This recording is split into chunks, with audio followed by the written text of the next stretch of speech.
오늘은 시편 126편 말씀입니다. 역시 성전에 올라가는 노래다라고 하는 것입니다. 하나님의 성전에 올라가면서 부른 찬송가이다라고 하는 것입니다.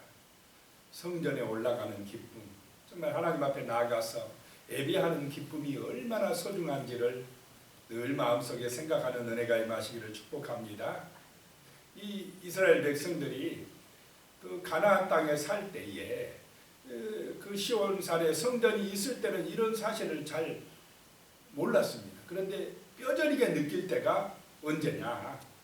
바벨론 땅에 포로로 끌려갔을 때에, 남의 나라에 끌려가서 정말 그 포로 생활할 때에 거기서 하나님 앞에 드리는 예배가 얼마나 소중한지를 뼈저리게 느꼈습니다. 우리가 보통 계속 드리는 예배니까 뭐 예배 당연한 거지 이렇게 생각하지만 막상 예배를 못 드리게 되면 어떻게 됩니까? 코로나 때문에 드리지 마라 하든지 뭐 어떤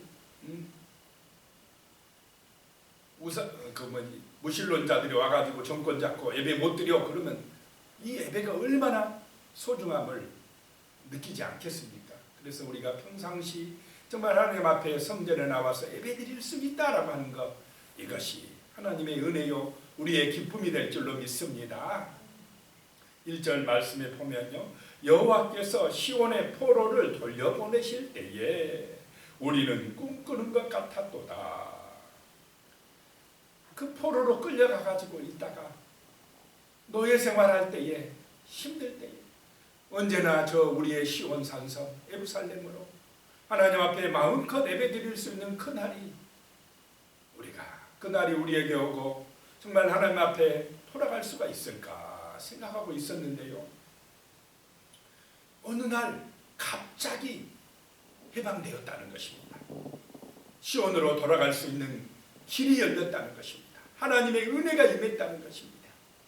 그러니까 그렇게 우리가 돌아올 때에 꿈꾸는 것 같았다는 것입니다. 너무나 기뻤다는 것입니다.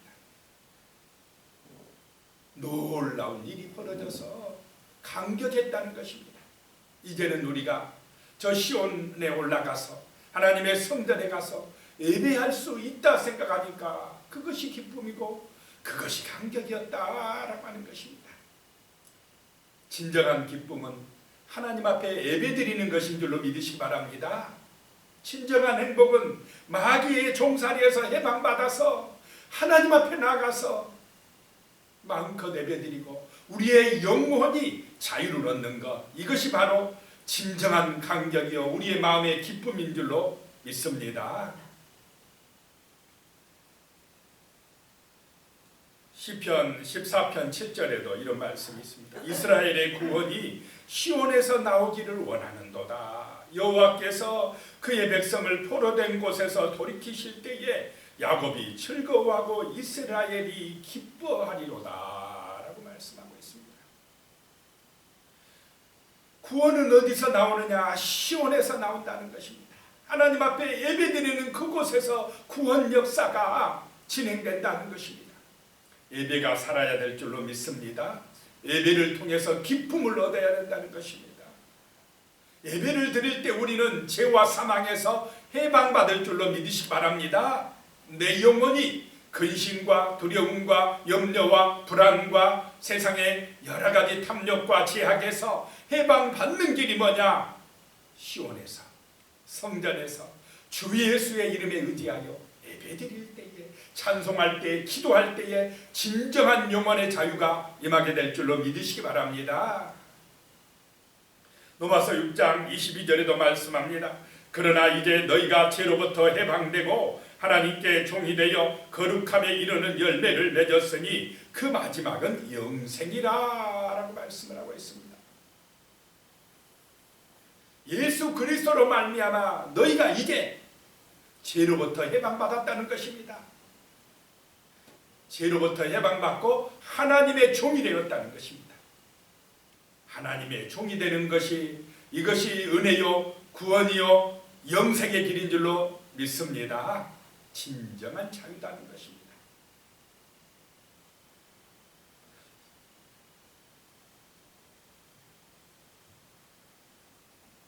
2절 말씀 오늘 126편 시편 126편 2절에 보면요. 그때에 우리 입에는 웃음이 가득하고 우리 혀에는 찬양이 찼었도다. 그때에 문나라 가운데서 말하기를 여호와께서 그들을 위하여 큰 일을 행하셨다 하였도다 라고 말씀합니다. 하나님께서 큰 일을 행하셨도다. 포로에서 해방시켜서 시온으로 돌아오게 하실 때에 하나님의 성전에 올라서 예배드리게 하실 때에 그때에 우리 입에는 웃음이 가득하고 우리 혀에는 찬양이 찼었도다 라고 말씀합니다. 이 찬양이라는 표현은 원어적인 의미에서 보면 함성을 지른다는 것입니다. 기쁨의 함성을 지른다는 것입니다. 너무너무 좋아가지고 웃으면서 함성 지른다, 찬송한다 라고 하는 것입니다. 이것이 하나님의 주시는 예배의 기쁨인 줄로 믿으시기 바랍니다.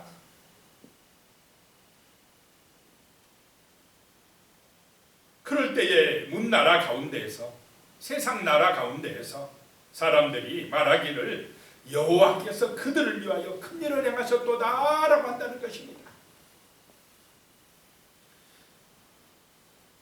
여호수아 2장 10절에 보면요, 그 나합이 하는 얘기가 나옵니다. 이는 너희가 애굽에서 나올 때에 여호와께서 너희 앞에서 홍해 물을 마르게 하신 일과 너희가 요단 저쪽에 있는 아모리 사람의 두 왕 시온과 옥에게 행한 일 곧 그들을 전멸시킨 일을 우리가 들었음이니라 라고 말씀합니다. 여호수아와 이스라엘 백성들이 여리고성 앞에 섰을 때에 여리고 정탐꾼을 보냈을 때에 그 정탐꾼들이 나합에게 들은 말입니다. 그 여리고 사람들, 엄청난 큰 성이 있는 여리고 성 안에 있는 사람들이 하나님의 하신 일을 듣고는 벌벌 떨었다는 것입니다. 홍해 바다를 가르신 일, 그 아모리의 두 왕 시온과 옥에게 하신 일을 듣고 하나님의 그 큰 일을 듣고 여리고 사람들이 그 감당이 마음이 녹았다라고 말씀을 하고 있습니다. 그 문나라 가운데서 말하기를 여호와께서 그들을 위하여 큰 일을 행하셨다라고 하는 이런 소문이 퍼졌다라고 하는 것입니다. 어떻게 할 때에 이런 은혜가 하나님의 백성들에게 임하겠습니까? 온전한 예배를 드릴 때, 하나님을 의지할 때에, 하나님의 말씀대로 순종하며 나아갈 때에 그 광야에 있는 이스라엘 백성들은 세상적으로는 큰 힘이 없습니다. 40년 동안이나 광야를 지나온 사람들이 무슨 무기가 있을 것이며 무슨 또 능력이 그렇게 많겠습니까? 가진 것이 있겠습니까? 그들은 약했지만은 그들을 인도하신 하나님은 강한 줄로 믿으시기 바랍니다. 이스라엘의 힘은 하나님 앞에 하나님을 의지하는 것이었다는 것입니다. 하나님의 인도하심이었다라고 하는 것입니다. 오늘 이 시대에도 세상 사람들은 재물이나 권력이나 어떤 자기들이 쌓은 업적이나 눈에 보이는 그런 것을 가지고 힘을 쌓지만은 여리고 사람들은 여리고 성벽을 굉장히 강하게 쌓아놓고는 자기들의 유한을 삼지만은 하나님의 백성들은 눈에 보이는 것이 아니라 보이지 않는 불성각으로 지키시고 불러서 도우시고 지키시고 도우시는 하나님을 의지함으로 그 힘을 삼을 줄로 믿습니다. 오늘 우리도 그렇습니다. 세상 사람들은 재물을 의지하고 자기 어떤 능력을 의지하지만은 우리 하나님의 백성들은 거룩하신 하나님을 의지하고 기도할 줄로 믿습니다. 믿음으로 나간다는 것입니다. 여호와가 나의 힘이라고, 나의 반석이라고, 나의 능력이라고, 나의 목자라고 고백하며 나가는 것입니다. 그것이 예배입니다. 예배할 때에 정말 우리의 입에는 웃음이 가득하고 우리의 정말로 입술에는 찬양이 가득할 줄로 믿습니다. 기쁨이 가득하다는 것입니다. 그 세상 나라들도 하나님이 큰 일을 행하셨다고 그렇게 말하게 된다라고 하는 것입니다. 하나님이 우리의 능력이 되실 때 그렇게 될 줄로 믿습니다. 하나님을 의지할 때 그렇게 되어진다는 것입니다. 홍해바다가 갈라지고 요단강이 갈라지고 여리고성이 무너지고 하나님의 나라가 이 땅에 이루어진다라고 하는 것입니다.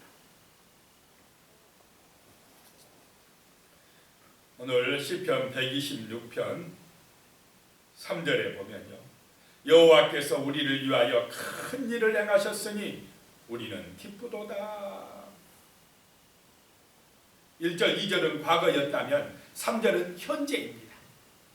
오늘 이 시대에 하나님께서 우리를 위하여 큰 일을 행하신 줄로 믿으시기 바랍니다.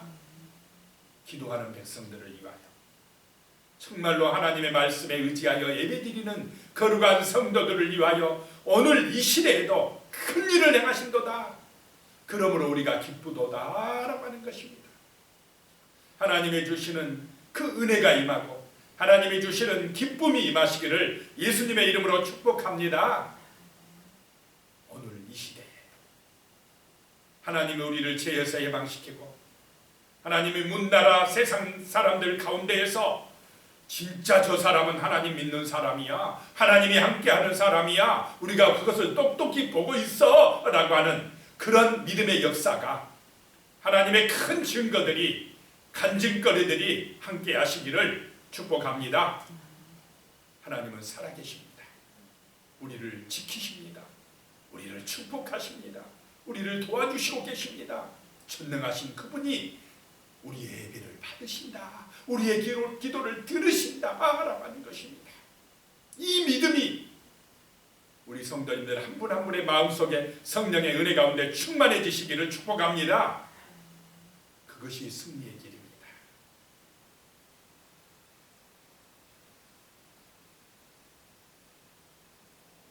우리의 마음밭이 좋은 밭이 되어야 됩니다. 하나님의 말씀이 우리 마음밭에 떨어지고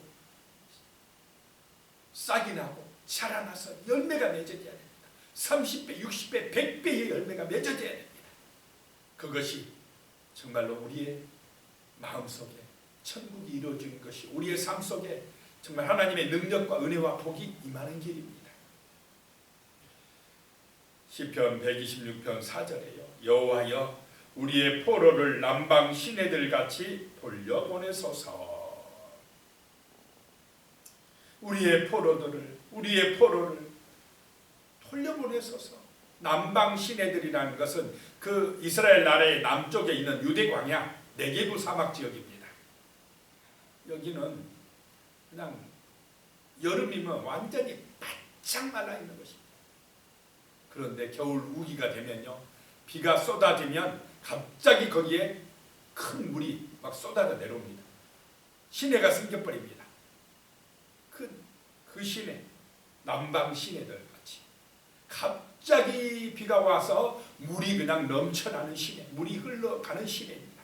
여름에는 말라졌지만은 겨울에 비가 내릴 때는 막 물이 흘러 넘칩니다. 남방 시내들 같이 우리의 포로들이 돌아오게 하소서라고 하는 것입니다. 이것이 우리의 기도가 되시기를 축복합니다. 아직도 저 세상 안에는 우리 가족들일 수도 있고 우리 이웃들일 수도 있고 많은 사람들이 아직도 지학의 포로로, 마귀의 포로로 붙들려서 정말로 진정한 자유와 그 예배의 기쁨을 모른 채에 노예 생활하는 사람들이 많이 있지 않습니까? 그 불쌍한 영혼들이, 저 포로들이 남방 시내들 같이 갑자기 해방받아서 구원의 감격을 느끼고 하나님 앞에 나와서 예배할 수 있는 은혜가 임하게 도와달라고 기도하는 것입니다. 그런 영혼들의 구원을 위해서 우리가 이 복음의 씨앗을 뿌려야 될 줄로 믿습니다. 힘들어도 어려워도 눈물 흘리면서 기도하며 뿌려놓을 때에 언젠가는 열매가 되어 돌아올 줄로 믿습니다. 5절입니다. 눈물을 흘리며 씨를 뿌리는 자는 기쁨으로 거두리로다 라고 말씀합니다. 농부가 씨앗을 뿌릴 때는 정말 눈물을 흘리면서 뿌린다는 것입니다. 성도들이 복음의 씨앗을 전도를 할 때는 여러 가지 어려움이 있기 때문에 눈물을 흘리면서 뿌린다는 것입니다.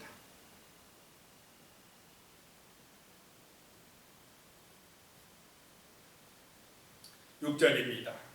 울며 씨를 뿌리러 나가는 자는 반드시 기쁨으로 그 곡식단을 가지고 돌아오리로다. 반드시 돌아오게 해주시겠다는 것입니다. 힘들고 어려워서 눈물을 흘리면서 농부가 씨앗을 뿌리지만 그렇게 뿌려놓으면, 그렇게 갖고 놓으면 반드시 곡식단을 거두고 기쁨으로 거둘 때가 온다는 것입니다.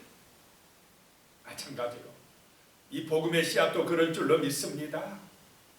우리가 기도하면서 핍박이 와도 조롱이 있어도 눈물을 흘리면서 기도하면서 이 복음의 씨앗을 뿌리면 반드시 영적인 추수의 역사가 나타날 줄로 믿습니다.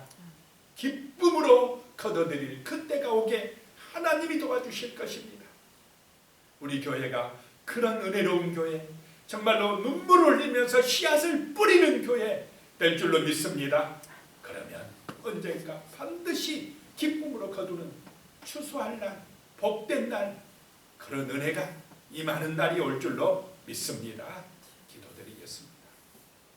하나님 아버지, 정말로 우리가 죄악에서 해방받을 때에 그것이 우리의 삶의 기쁨이었습니다. 하나님의 종이 되어 하나님의 성전에 나와 예배드릴 때에 그것이 우리의 감격이었습니다. 하나님 아버지, 정말 우리 마음속에 진정한 자유가 임했고 참된 소망이 임했고 하나님의 놀라운 사랑과 은혜가 충만해졌나이다. 우리의 마음밭이 옥토밭이 되었나이다. 이제 우리의 삶에 30배, 60배, 100배의 열매가 맺어질 줄로 믿습니다. 하나님이 주신 감격으로 우리의 입에는 웃음이 가득하고 우리의 혀에는 찬양이 가득하게 하여 주시옵소서. 참으로 기쁨으로 노래하며 찬양하며 하나님 앞에 예배할 수 있는 은혜 주시고 우리의 삶 속에서도 복음의 증인으로 정말 아버지 하나며 씨앗을 뿌릴 수 있도록 도와주시옵소서. 예수 그리스도의 그 놀라운 은혜, 놀라운 사랑에 감격하여 눈물을 흘리며 씨앗을 뿌리게 하여 주시고 반드시 기쁨으로 거둬들이는 은혜가 임할 수 있도록 축복하여 주시옵소서. 예수님의 이름으로 기도드리옵나이다. 아멘.